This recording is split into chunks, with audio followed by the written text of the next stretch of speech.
ሰላም የዴይሊ ፎረም ቤተሰቦች፣ ባለፉት 8 ቀናት በተፈጠረው የኢራን እስራኤል አሜሪካ ጦርነት ምን ተከስቷል የሚሉት አበይት ጉዳዮችን ዛሬ እንነግራችኋለን። ለቻናሉ አዲስ የሆናችሁ ሰዎች ሰብስክራይብ አድርጉ፣ ቤተሰቦቻችን ደግሞ ላይክ ማድረጋችሁን አትርሱ። አሜሪካና እስራኤል በኢራን ላይ የከፈቱት ጦርነት አሁን 8ኛ ቀኑን ይዟል።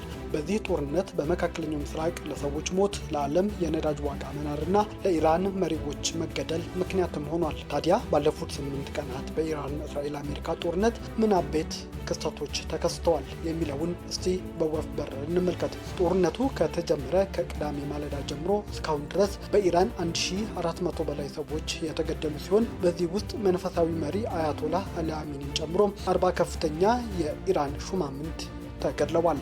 በሊባኖስ 123 ሰዎች ሲገደሉ 683 ሰዎች ደግሞ ቆስለዋል።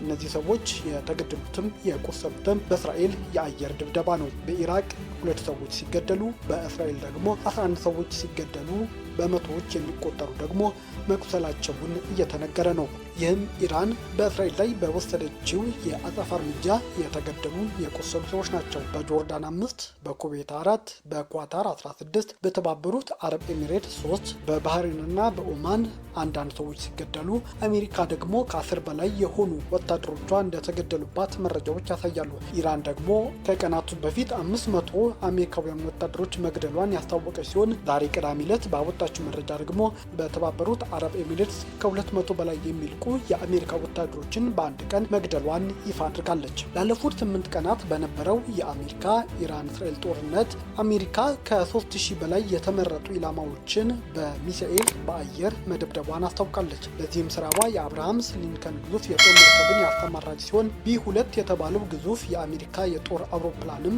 በዚህ ስራ ተሳትፏል። አሜሪካ 43 የኢራን የጦር መርከቦችን አውድም ያለው ያለች ሲሆን የተመረጡ መሪዎችን የድሮንና የባላስቲክ ሚሳኤል ማከማቻዎችንም ማውደሟን አሜሪካ አስታውቃለች። በዚህም ጥቃቷ ባለፉት 8 ቀናት ብቻ የኢራን የባላስቲክ ጦር መሳሪያን በ90 በመቶ አውድም ያለው የድሮን መሳሪያዋን ደግሞ በ80 በመቶ አቅሙን አዳክም ያለው ብላለች። አሜሪካ ይህንን ተግባር ለማውጣት በቀን $900 ሚሊዮን ወጪ ያወጣች ሲሆን ባለፉት 8 ቀናት ብቻ አሜሪካ ለኢራን ጦርነት $7 ቢሊዮን በላይ ወጪ እንዳወጣች መረጃዎች ያሳያሉ። በዚህ ጦርነት አሜሪካ F-15 የተባሉ ዘመናዊ የጦር ጀቷንም ማጣቷ ይታወሳል። ባለፉት ጊዜያት አሜሪካ የጦር መሳሪያ ክምችቷ እየቀነሰ መጥቷል በማለት የአሜሪካ መንግስት ያስታወቀ ሲሆን ጦር መሳሪያ አምራቾች ምርታቸውን በእጥፍ እንዲያሳድጉም ትራምፕ ትዕዛዝ ሰጥተዋል። ይህንን የማያደርጉ ጦር መሳሪያ አምራቾች ትራምፕ ውላቸው እንዲቋረጥም ትዕዛዝም ሰጥተዋል። ከዋነኛ የአሜሪካ ጦር መሳሪያ አምራቾች ጋር ስብሰባ ያደረጉት ፕሬዝዳንት ዶናልድ ትራምፕ የመከላከያ ኩባንያዎች ከፍተኛ ደረጃ የሆኑ የጦር መሳሪያ ምርት በ4 እጥፍ ለማሳደግ መስማማታቸውንም አርብ ዕለት ከሰዓት አስታውቀዋል። ትራምፕ ትሩዝ በተሰኘ ሶሻል ማህበራዊ ትስስር ገጽ ላይ ባሰፈሩ ጽሑፍ ለምሳሌ ኢራን ውስጥ የምንጠቀማቸውና በቅርቡ በቬንዙዌላ ላይ የተጠቀምናቸው መካከለኛና ከፍ ያለ መካከለኛ ደረጃ ያላቸው ተተኳሾች አቅርቦቶች ገደብ የለሽ ነው ብለዋል። ትራምፕ ሳምንቱን ከደፈነው የኢራን ጦርነት ጋር በተያያዘ እየተነሱ ካሉ ጉዳዮች አንዱ ሁሉም አካላት ጦርነት ለማስቀጠል የሚያስችል የጦር መሳሪያ ክምችት አላቸው የሚለው ጥያቄ እየተነሳ ነው። የአሜሪካ መከላከያ ሚኒስቴር ፔት ሄግስት ሐሙስ ዕለት በሰጡት መግለጫ ይህንን ጉዳይም በሰፊው አብራርተዋል። ሚኒስትሩ አሜሪካ ምንም የተተኳሽ እጥረት እንደሌለባትና የማጥቃት ዘመቻውን አስፈላጊ እስከሆነ ድረስ ማስቀጠል እንደምትችልም ተናግረዋል። ይህንን ሀሳብ የደገሙት ትራምፕ በበኩላቸው ይህም ቢሆን ግን በእነዚህ ደረጃዎች ያሉ በተለይም በመካከለኛና ከፍ ያለ መካከለኛ ደረጃ ተተኳሾች ፍላጎቱ ከፍ እንዲልም አድርጓል ብለዋል። የእስራኤል ጦር ከ2500 በላይ ድብደባዎችን በተመረጡ የአየር መቃወሚያና ጦር መሳሪያ ማከማቻ ስፍራዎች ላይ መምታቱን አስታውቋል። እስራኤል ባወጣችው መረጃ መሰረት 80 በመቶ የድሮን ቴክኖሎጂ አቅምን አውድም ያለው ያለች ሲሆን የአየር መከላከያ ስርዓቷ አሁን የኢራን ተሽመድምዷል ብላለች። ጦርነቱ እንደተጀመረ በ4 ቀን ብቻ እስራኤል ከ3 ቢሊዮን በላይ ወጪ ማውጣቷም ተዘግቦ ነበር። እስራኤልና አሜሪካ በኢራን የአየር መቃወሚያ ላይ በወሰዱት እርምጃ ምክንያት የአሜሪካና የእስራኤል የጦር ጀቶች በኢራን ሰማይ ላይ የበላይነት ወስደው የፈለጉትን ጥቃት እየፈጸሙ ነው ሲሉም የጦር መኮንኖች እያስረዱ ነው። አርብ ማለዳ በኢራን ላይ 50 የእስራኤል የጦር ጀቶች በወሰዱት የአየር ድብደባ ኢራን ለመሪዎቿ አዘጋጅተው የነበረው የአደጋ ጊዜ መጠለያ ዋሻ ያወደመች ሲሆን አርብ ምሽት ደግሞ 80 የጦር ጀቶች በወሰዱት እርምጃ የአየር መቃወሚያና የተመረጡ ኢላማዎች በትክክል አውድማለሁ ብላለች። እስራኤል በዚህ ቀን እስራኤል በኢራን ላይ 400 ድብደባዎችን ፈጽሜያለሁም ብላለች። የኢራን አብዮታዊ ዘብ በበኩሉ በአሜሪካና በእስራኤልና በአጎራባች የመካከለኛው ምስራቅ ሀገራት ላይ ተደጋጋሚ የሚሳኤልና የድሮን ድብደባዎችን እያካሄደች ነው። በእስራኤል ላይ ብቻ 23 ዙር የሚሳኤል ጥቃት የሰነዘረችው ኢራን እስካሁን ድረስ በወጡ መረጃዎች 11 እስራኤላውያንን የገደለች ሲሆን እስራኤል በውል ያልገለጸቻቸው በመቶዎች የሚቆጠሩ ዜጎቿም በዚሁ በኢራን ድብደባ ተጎድተውባታል። ኢራን ባለፉት ጊዜያት በኳታር፣ የተባበሩት አረብ ኤሚሬትስ፣ ኢራቅ፣ ቤይሩት በተደጋጋሚ የአየር ጥቃቶችን የሰነዘረች ሲሆን የሰው ሕይወትም የንብረት ውድመትና ሌሎችም ጉዳቶች የኢራን ሚሳኤሎችና ድሮኖች አድርሰዋል።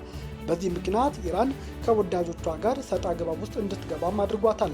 አዘርባይጃንን ጨምሮ የመካከለኛው ምስራቅ ሀገራት ኢራን ላይ የመልስ ጥቃት ለመክፈት እያሰቡ መሆኑን አንዳንድ ዘገባዎች እየጠቆሙ ነው። የኢራኑ ፕሬዝዳንት ማስዑድ ፔዜሽኪያን በሀገሪቱ ብሔራዊ ቴሌቪዥን በዛሬው ዕለት በቪዲዮ ባስተላለፉት መልእክት ጥቃት የተፈጸመባቸው የጎረቤት ሀገራትን በሙሉ ይቅርታ ጠይቀዋል።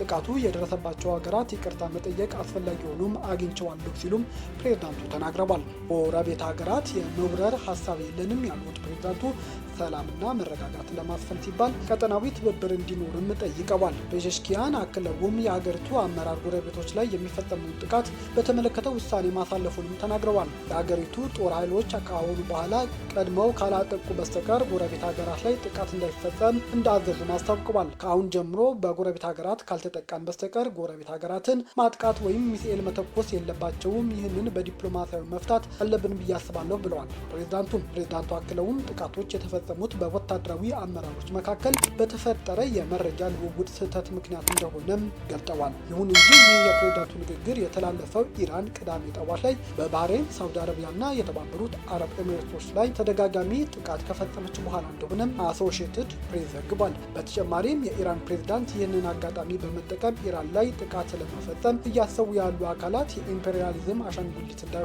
ሲሉም ተናግረዋል።